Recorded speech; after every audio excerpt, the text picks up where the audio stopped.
Sounds of laughter followed by panic at a beach in Sevastopol, Crimea, the site of a missile strike Sunday launched by Ukraine. Russian authorities say more than 150 people were injured and at least 4 killed, including 2 children, and are blaming the United States. Washington is directly involved, not only by supplying the missiles, but also fully controlling their flight missions. The strike targeting civilians in Sevastopol will not go unanswered.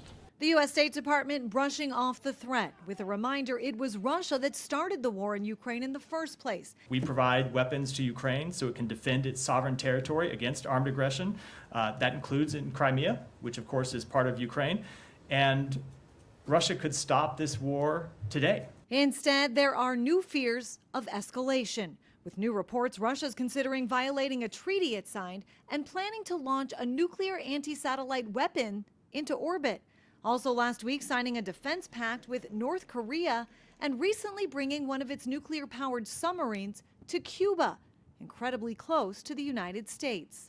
For its part, the U.S. is expected to announce another $150 million in munitions for Ukraine. And last week, the Pentagon gave Ukraine's military the green light to use long-range missiles provided by the U.S. to strike targets inside Russia.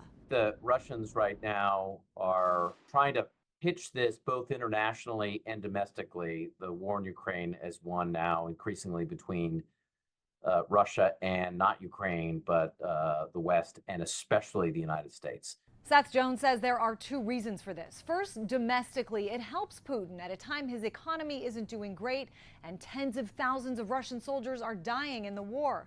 But also internationally, to continue to bring in military aid from countries like China and Iran, who see the U.S. as an adversary. In Washington, I'm Christine Frizzau.